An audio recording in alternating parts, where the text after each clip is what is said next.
অশান্ত বাংলাদেশে আমরা দেখেছি শয়ে শয়ে মৃত্যু।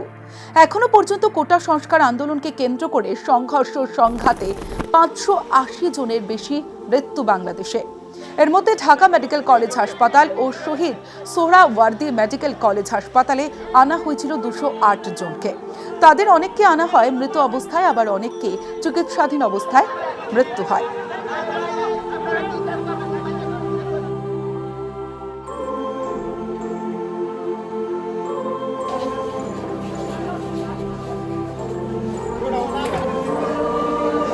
নমস্কার, নিউজ 18 বাংলা ডিজিটালে আপনাদের প্রত্যেককে স্বাগত জানাই। আপনাদের সঙ্গে রয়েছে আমি তমশ্রী।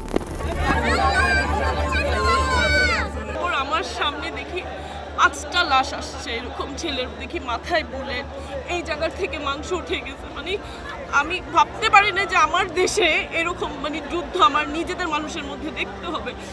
লাশের পর লাশ, আমি কি করব? সবাই ওখানে হাত পেতে দোয়া।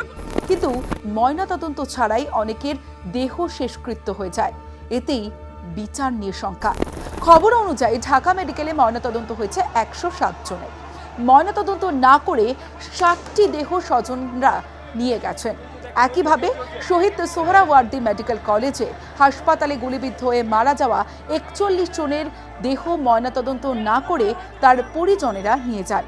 এর বাইরে গুলিবিদ্ধ হয়ে মারা যাওয়া অনেকের দেহ হাসপাতালে আনাই হয়নি, আর এতেই মৃত্যুর সংখ্যা আরও বেশি বলে মনে করছে ওয়াকিবহল মহল।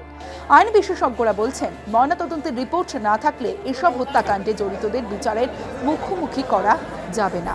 আইন অনুযায়ী কোটা সংস্কার আন্দোলন ঘিরে সংঘাত সংঘর্ষে ছাত্র জনতা ও পুলিশের যেসব সদস্য মারা গিয়েছেন তাদের প্রত্যেকের ময়নাতদন্ত করা উচিত ছিল, কারণ কোনো ব্যক্তির অস্বাভাবিক মৃত্যু হলে ময়নাতদন্ত করতে হয়।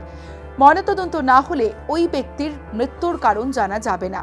এতেই নতুন করে সমস্যা বাংলাদেশে। আর বাংলাদেশের আরও আপডেট পেতে অবশ্যই দেখতে থাকুন নিউজ 18 বাংলা।